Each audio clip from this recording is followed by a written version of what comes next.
Danas bi nešto rekao o tome zašto je potrebno sistemski djelovati na ljudsku prirodu, inače u protivnom bit će uvijek nezgodnih odluka.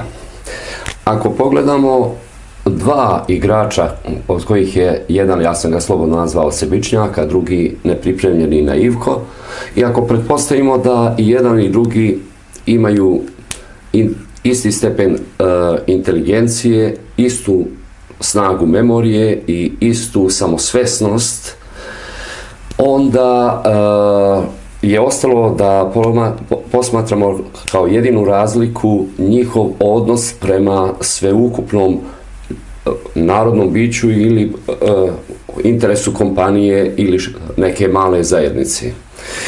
Unutar ove matrice dati su crvenom bojom profiti i gubici sebičnjaka. I mi vidimo da sebičnjak ima dve strategije. Strategiju 1, u kom slučaju u zavisnosti toga kako će na njegov izazov odgovoriti nepripremljeni naivko, kako sam ga ja nazvao, kojom strategijom, da li strategijom A ili strategijom B, on će imati $0 ili kvadratnih kilometara prostora, novog prostora, ili će imati $7 ili $7 miliona dobitka. Ako bi se kojim slučajem odlučio za strategiju 2, on bi izgubio $10 ili $10 miliona. Ako bi nepripremljeni naivko odigrao strategiju A, ili bi zaradio $3 ako bi nepripremljeni naivko odlučio se da upotrebi strategiju B.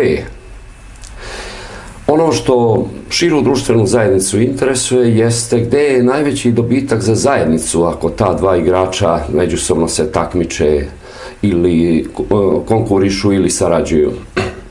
I vidite, 0 plus 0 je 0, 7 minus 17 je minus 10, minus 10 i minus 1 je minus 11, a 3 plus 3 je 6. Dakle, to je kombinacija u kojoj zajednica najviše dobija.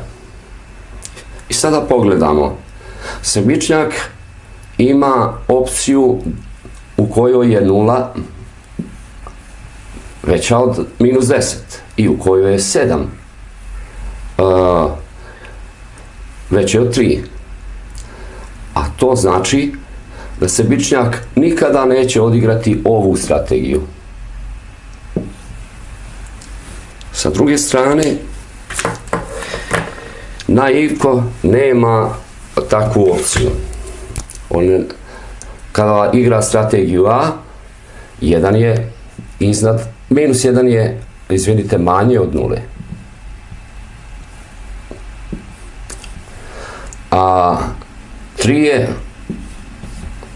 više od minus 17.